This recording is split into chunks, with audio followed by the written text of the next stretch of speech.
ஊரில் திருவிழாலே ஒரே குஷி தான். திருவிழாவில் வந்து நான், அத்தை, அப்புறம் திவான் 3 பேருமே வந்து தீச்சட்டி எடுக்கலாம் நேர்ந்திருந்தோம். முதல் நாளே வந்து தீச்சட்டி தான். ஸோ அதுக்கு தான் எல்லாருமே ரெடியாகி கிளம்பியாச்சு. கொஞ்சம் வெள்ளனாவே வெயிலுக்கு முன்னாடி எடுத்துடலாமான்னு சொல்லிட்டு 7 மணிக்கே எல்லாருமே ரெடி ஆயாச்சு. ஊர்லேருந்து அம்மா, சித்தி, அப்புறம் அம்மாச்சி எல்லாருமே வந்துட்டு மார்னிங் வெள்ளனாவே கிளம்பி வந்துடும்னு சொல்லிட்டு வந்திருந்தாங்க. கோயில் வந்து பக்கத்தில் தான் இருக்கும். மொத்தமாக 5 சாமி சேர்ந்து போவாங்க.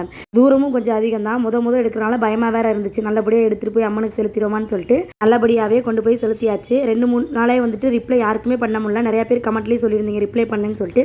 ப்ளீஸ் வெயிட் பண்ணுங்கள். கண்டிப்பாக எல்லா மெசேஜுக்கும் ரிப்ளை வந்துடும். பேமெண்ட் பண்ணவங்களுமே வெயிட் பண்ணுங்கள். எல்லா கிளாஸோட குரூப் லிங்க்குமே நான் சென்ட் பண்ணிடுவேன்.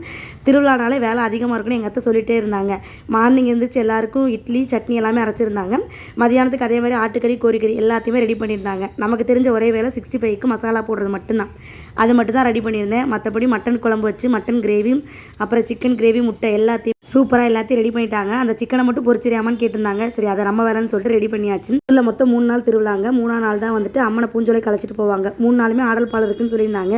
சரி, சாப்பிட்டு கொஞ்ச நேரம் ரெஸ்ட் எடுத்துனா நைட்டு போய் ஆடல் பார்க்கலாமேன்னு சொல்லிட்டு ரெடி ஆயாச்சு. இன்னொரு வீடியோலாம் பார்க்கலாம். பாய்.